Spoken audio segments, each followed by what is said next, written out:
So, Mr. Cho, how are you? Good. So this is your project of the ballpoint pens. Yes. So you decided to do the best art you could with the worst possible instrument.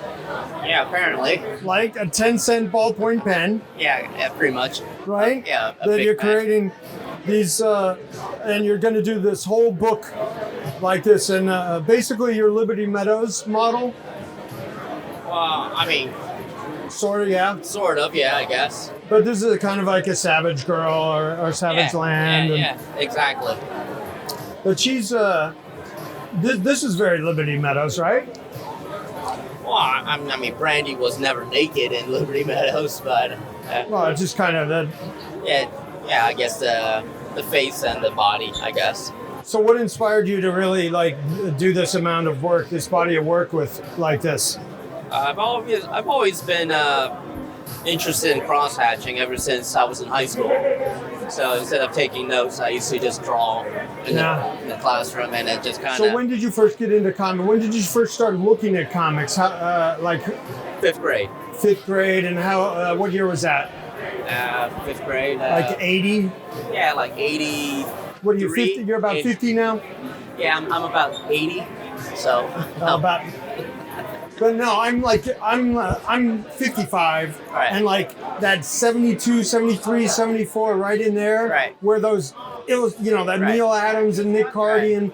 and those guys, those were the guys that I was like, wow, that really I hit started Jim Starlin, the peak of Jim Starlin right there. I miss Jim Starlin. I was never really into Right, Jim that was Starlin. the early mid-70s. Yeah, because and you're a few years younger. I started collecting comics in '83, so Okay. my prime collecting period was '83 to '90.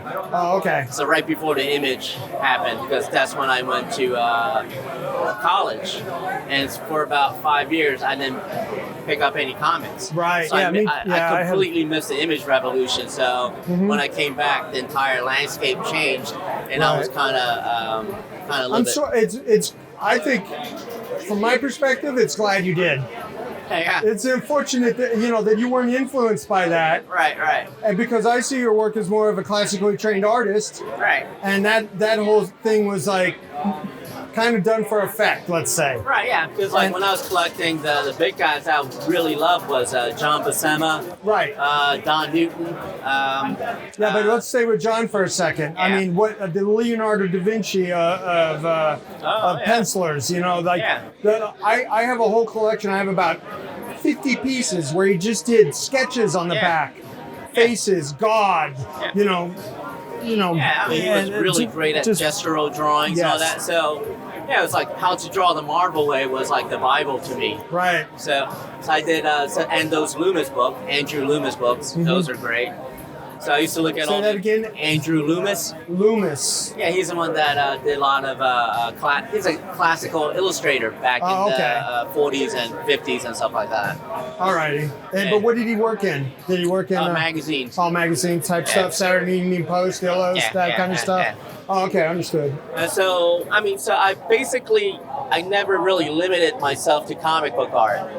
Right. I branched out to fine art and all that, so I always wanted to be a fine artist that Yes. pigeonholed into a comic. Getting back to my point of missing the yeah. image revolution. No offense to Todd and then Jim and then their stuff, but Yeah, this comes back to the like one of the guys I work with, Assad. He's a classically trained European painter Yeah, it's that Rivet. just happens Yeah. to work. Yeah, he's over there with he's me today. absolutely fantastic. Yeah, I think, he's amazing, right? And he's a classically trained. He went to his art institute Right. in Croatia, Right. as a painter. Right. And the National Institute right before the war happened. So he got his training in, and then he had to load artillery for a while, Right. and then he came back and got a job in comics. He's a classically trained Right. artist that just happens to work in comics, Right. and that's how I see your work, and that's why I love your work so much. Oh, thank you. Yeah, I mean that's what I'm trying to do is I'm trying to introduce a lot more of a classical element, classic illustration and classic art into comic art, because I think gone a little bit too highly stylized. You know, so I'm trying to bring it back to be a little bit more realistic. So in a similar vein as John Buscema, Garcia Lopez. Oh yeah. I just got 2 beautiful pieces from Garcia Lopez.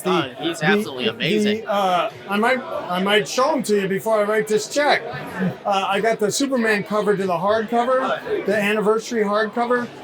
So classically, I'll show it to you. Right. And then I got a Wonder Woman with the Amazons. Right. That project that was it was trash basically, Right. because it was too Right. lesbian oriented. Basically, they decided it was too. Well, the company decided. I didn't decide it. Well, but, Wonder Woman is, kind of. she does come from an Amazon island full of women, so. Yeah. So I love this piece right here. Oh yeah. So you want to show that to the camera? What do you have this mark? What?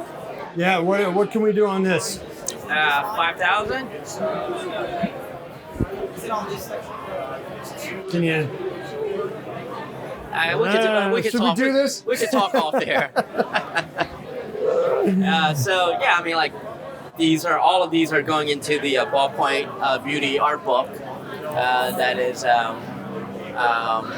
When's that coming out? That is. The deadline is March 15th. So it'll be out in June, I think. June, awesome. Yeah. All right, so me and Frank are going to wrap up this deal off camera. Right. And this is Frank Cho, the man who is bringing art back to comic art. Thank you. Thank you, Mr. Cho.